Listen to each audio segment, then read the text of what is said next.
Merry Christmas. It's Christmas Day. It's our top 10. This is our gift to you. We've been saving up all year, and here it is.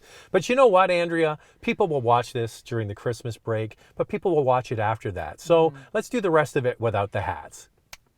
Hey, let's get into the rules of our top 10. Of course, we're going to put them in alphabetical order, the top 9, and then we are going to have our number 1 pick of the year. Overall car of the year. So that's coming up at the end of the video, of course. And we also have some cars that were in the list and they came out of the list. We really debated who should be in and who should be out. So what we're going to do right now is honorable mention why we chose them and why they didn't make the list.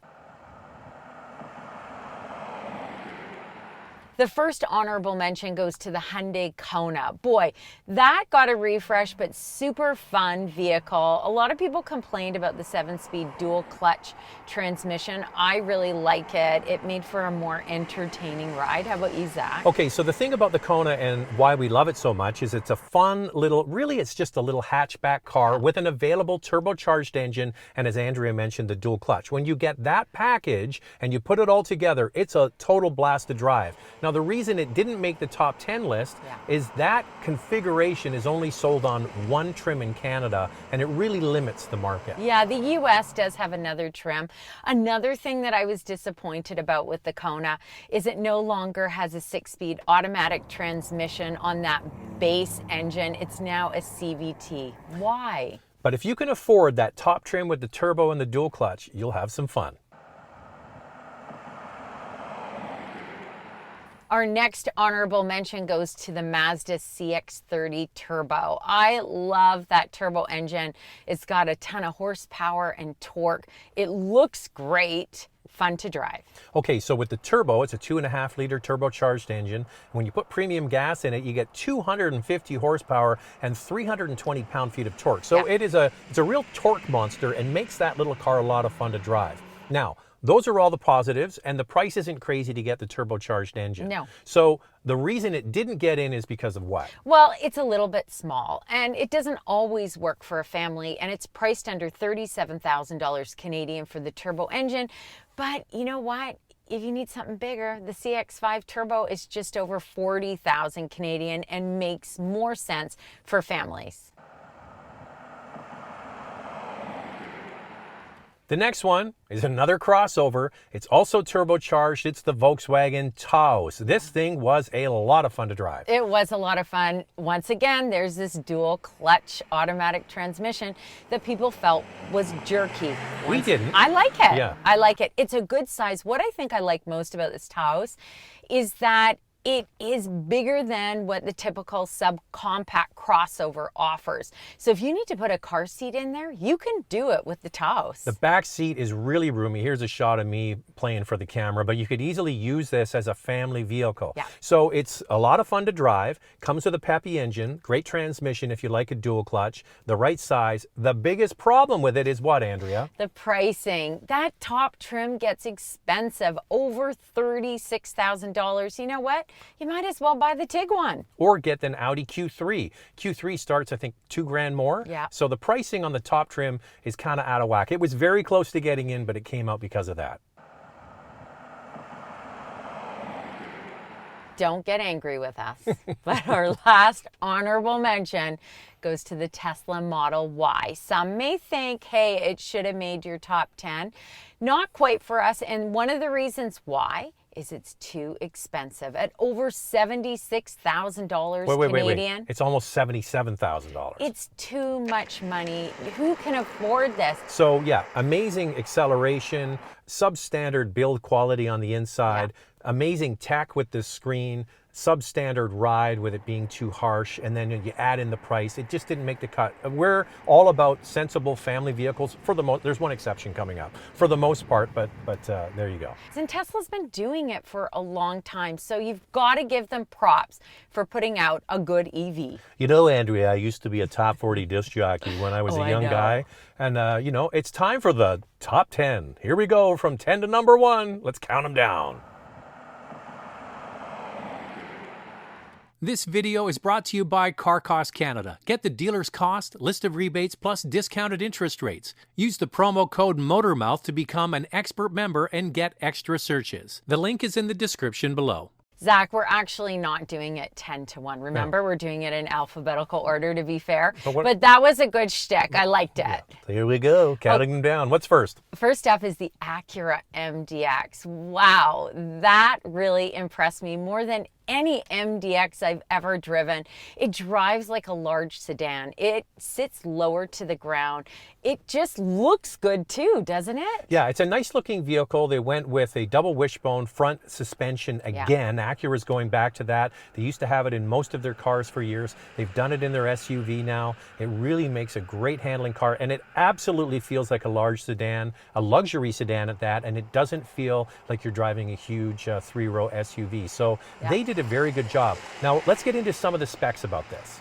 The MDX has a 3.5-liter V6 engine with a 10-speed automatic transmission, 290 horsepower, and 267 pound-feet of torque. A big selling feature of the MDX and why it is the best-selling premium three-row utility is the price. It starts at $56,500. The A spec is $63,500, and the top trim that you see here is $67,500. This MDX comes with so many standard features that really you only have to go up one from the base model, which gets you to just over 60,000 Canadian for this. There's a lot of value, but it's not perfect. What did we complain about, Zach? The trackpad. Acura's interface with their infotainment system can be a little bit clumsy. You do get better as you use it, but it's not our favorite. No. That's the only detriment to this. Well, there's one other, and there's a lot of piano black trim on the inside. Yeah. But overall, considering the price and what you get, it's a hit.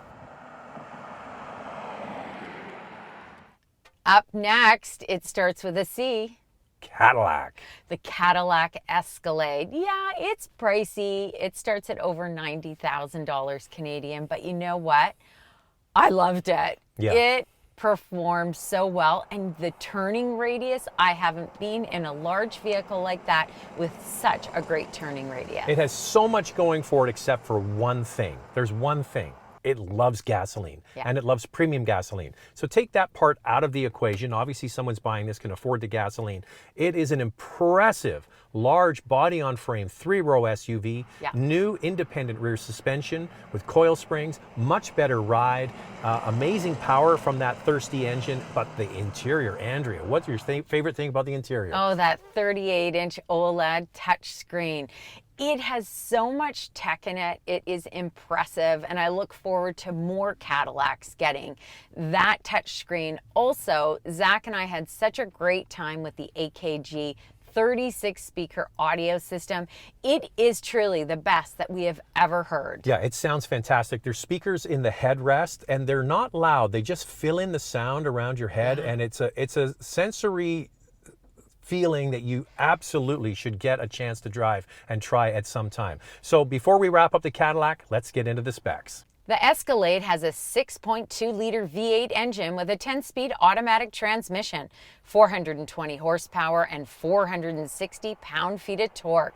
There's also a 3-liter Duramax turbo diesel engine. It has 277 horsepower and 460 pound-feet of torque. The starting price in Canada is $90,000. I would say our next vehicle was the vehicle we had the most fun with this year. So much fun. The Ford Bronco. We went off-roading and we had such a good time. I had an instructor with me. He took me through everything in the vehicle, what I should put on for off-roading and what I shouldn't. And then how about that trail road that we went on? Yeah, so this has the high-speed suspension system. It's called Haas. And my goodness, this thing just gobbles up bumps. We went flying over bumps, and it was no problem for the Bronco at all. And then you get into the style of it. It's got the retro, but yet modern look with the removable roof and the retro look on the inside. I mean, Bronco is coming right up the backside of Wrangler. Yes. And it's so cool. And what I found with the Bronco in the city is that it drives really well on the highway. Not to say that the Bronco has a really quiet cabin. I mean, with a soft roof or a hard top, you're obviously going to hear road noise. Big difference is the Bronco Bronco has independent front suspension. Yeah. The Wrangler has a solid axle. That's the big difference there. But you know what? Let's get into the specs and see what you get with the Bronco. The Bronco has two engine options, a 2.7-liter EcoBoost V6 with a 10-speed automatic transmission, up to 330 horsepower and 415 pound-feet of torque. The base engine is a 2.3-liter EcoBoost 4-cylinder turbo with a 10-speed automatic transmission, up to 300 horsepower on premium fuel and 325 pound-feet of torque. There's a 7-speed manual available. The two-door Bronco starts at $40,500 and the four-door is just over $45,500. The next one is a little bit specific because it's a new Genesis, the GV70, but it's the base engine. And not often do you get major praise for a base engine, but that's the case with this one. I love this 2.5T. It doesn't matter if I drive it in the Santa Fe or the Sorento, but it's a real standout in the GV70, and it's really the price and the value of this GV70. Is this vehicle gorgeous or what? Yeah, it's really got a handsome look to it. Dimensionally, it's one of the bigger vehicles in this class. So you get the most powerful 4-cylinder turbo in this class. You also get a nice size vehicle. And then when you get inside, it's fantastic. That interior is probably one of the best I've been in this year. It is stunning. There's very little hard plastic used, soft materials used throughout. I think that Genesis really did a beautiful job, and I like the fact that they offer a touchscreen and the dial at the center console. But between the infotainment dial and the transmission dial, sometimes it gets a little bit confusing. And a huge screen, over 14 inches. Yeah. It really is quite big. By the way, the infotainment dial is the best of the Genesis in the GV70. They should stick with that one. And the reason why we chose the base engine over the 3.5 turbo is price. That is so much more expensive and out of the realm for most people. That's why we like the base engine. So let's get into the specs. The GV70 base engine is a 2.5-liter turbocharged 4-cylinder with an 8-speed automatic transmission, 300 horsepower and 311 pound-feet of torque. The base GV70 2.5 liter starts at $49,000 and the top trim is $63,000. So our next vehicle, Zach and I talked a lot about this. We kept pulling it out and putting it in.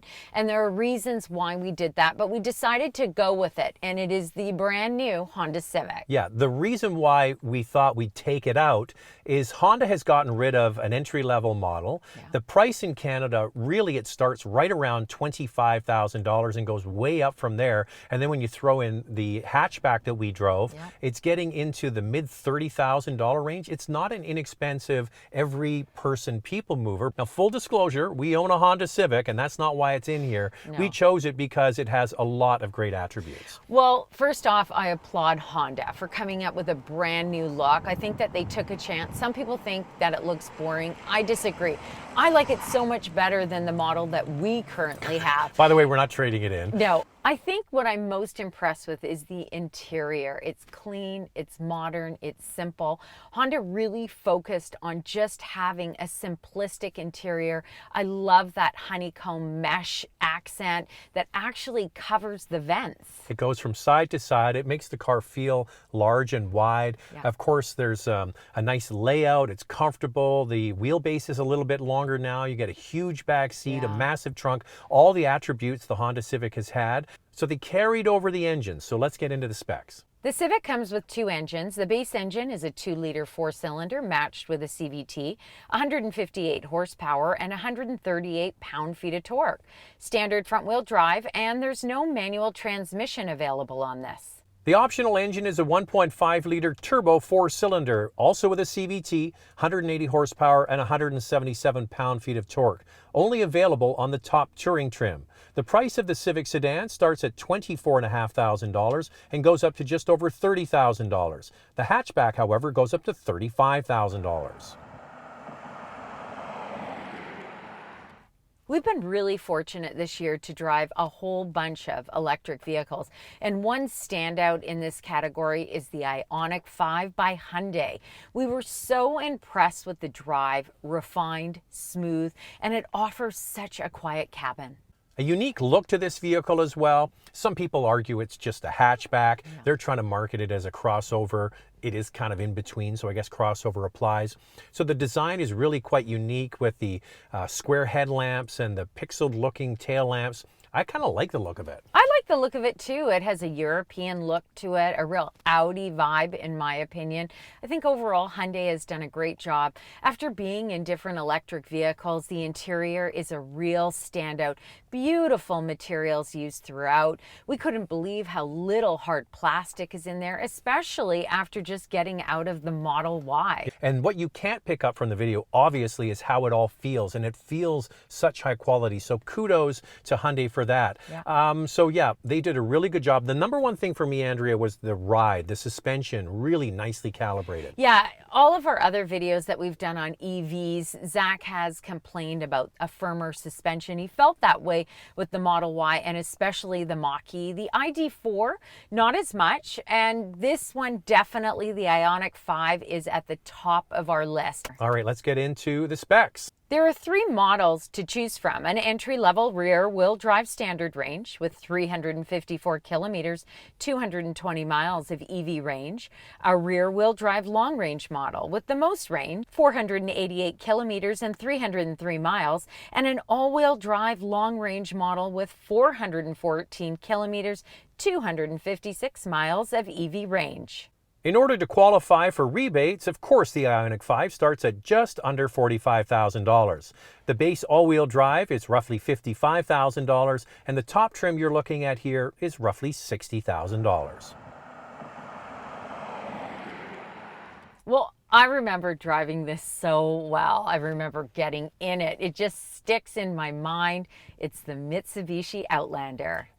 The whole video that we did was all about this is a game changer for Mitsubishi, changing the perception of the brand, Yep. giving them a much more elevated experience, especially on the inside. The design on the outside is very cool. And feedback from Mitsubishi Canada, they've told us the buyers that are coming in to buy this vehicle, because it's been out for roughly a year now, was at the very beginning of 2021 when we drove it, are totally different consumers than they would typically get for the old model. I think Mitsubishi did an outstanding job with the exterior and the interior of this model. It looks a lot like the Nissan Rogue because it's based on the same platform. But it's got a different interior because Mitsubishi comes standard with a third row, so up to 7 passengers. Now, this is not for full-grown adults. This is a third row for kids to take them to events. And you know what? A lot of people like that idea. Hey, it doesn't offer a ton of horsepower and torque. And when you get it on the highway, you know what? It can be a little bit sluggish when you're passing, but overall, it is a great product and it's priced so well. So next year, sometime in the middle of 2022, they're coming out with the plug-in hybrid version of this. Will have more power and is going to have killer range. We don't have the official numbers yet. The Japanese test, it's 87 kilometers of plug-in range, so that's going to be exciting. Tell you what, let's get into the gas model specs. The Outlander has a 2.5-liter 4-cylinder engine matched with a CVT with super all-wheel control, 181 horsepower and 181 pound-feet of torque. The Outlander starts just under $32,000, and the top trim is just over $42,000.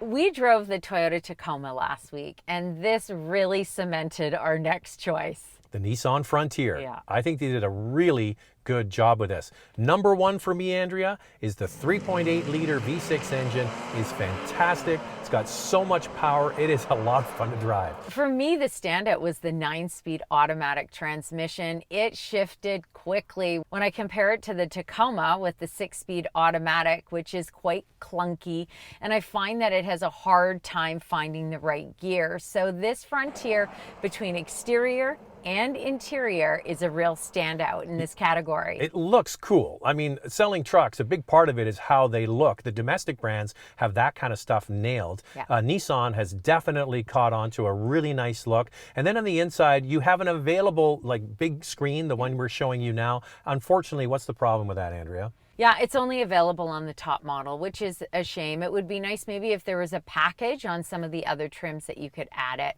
because I think that's a nice looking screen. And the Pro 4X that we had going off-road. It is so comfortable and smooth. Yeah. The suspension is really nicely calibrated. I was really impressed with this. And some of you might say, oh, but Toyota and the resale value on the Tacoma, this Frontier has won many awards and it has excellent resale value. Maybe not quite as good as the Tacoma, but very good. Let's get into the stats. The Frontier has a 3.8-liter naturally aspirated V6 with a 9-speed automatic transmission, 310 horsepower, and 281 pound-feet of torque. The Frontier starts at just under $40,000, and the top Crew Cab SV is just under $44,000. Well, we're almost there. We're getting close to our number one pick, but first we chose the Volkswagen GTI base trim. Now this one almost didn't make it in. It was another back and forth between Zach and I because we really don't love the new infotainment system without the buttons. But we found something out, and Volkswagen didn't disclose this to us until after we did our review. Actually, they didn't disclose it to us at all. We have a colleague who used to be the head of PR for Porsche Cars Canada. Yeah. He has a GTI that he runs every winter, and he ordered the base model, which is the one we're recommending, and he posted on Facebook, oh, I can't wait to drive it because it has a volume knob. And we're like, wait, what? And you know who commented is the product planner from Volkswagen and said, yeah, we didn't tell you that at the launch. Nope. And that's vital information. So the volume knob on the bigger screen, it's not there. It's No. the swipe up and down feature. However, if you get the base model, which is the one I like now, you get the 8-inch screen and a good old volume knob, and you can upgrade with one package to get what? Yeah, you can get the panoramic sunroof and bigger wheels if you like. That's the one I would get, Andrea. You get the plaid seats. Yep. You get the same engine. You get the same go. And you now have a volume knob. That's why this car's in. And one of the reasons why we picked the GTI over the Golf R is because of the price, but also the color options. How about the mellow yellow and the red? The Golf R only comes with 3 colors now, black, white, and blue, and it gets a little bit pricey. Like once you add the package on that top trim, you're getting up to $48,000. Yeah, so the good news is that this GTI, they've equipped it now with a volume knob, and the price is killer. So let's get into it. The GTI comes with a 2-liter turbocharged 4-cylinder engine with a 7-speed dual-clutch automatic or a standard 6-speed manual, 241 horsepower and 273 pound-feet of torque. The great news is the base model with the 6-speed is just $31,500. If you get the 7-speed dual-clutch, it's just under $33,000. Add the GTI trim package for the panoramic sunroof and 18-inch wheels for $1,350 Canadian. All right, Andrea, it's a long video, but it's been a long year with COVID, everybody dealing with that. So we've had our honorable mentions, we've done our alphabetical order, and now we have one car left, and it's our car of the year. Andrea, who wins our car of the year? The Hyundai Tucson with 3 powertrains. This thing is just absolutely a smash hit for Hyundai. First of all, it looks cool as hell, right? Oh my gosh, that front grille looks so sharp. And even the back end, they've hidden the rear wiper.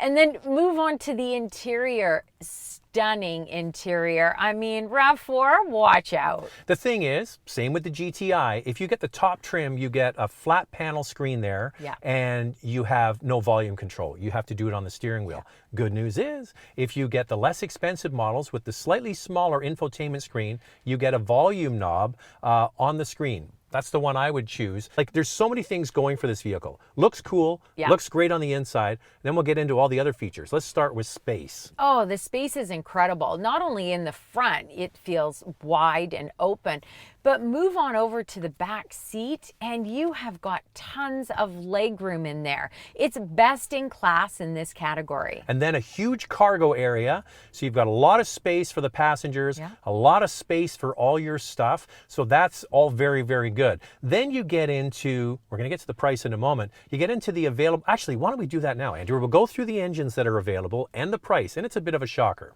The gas model is a 2.5-liter four-cylinder engine with an 8-speed automatic transmission, 191 horsepower, and 181 pound-feet of torque. It starts at $27,799. Then there's the hybrid version. It has a 1.6-liter turbo four-cylinder engine and a 6-speed automatic transmission. Total system output is 226 horsepower and 258 pound-feet of torque, and it's sold with all-wheel drive, and that starts at just under $39,000.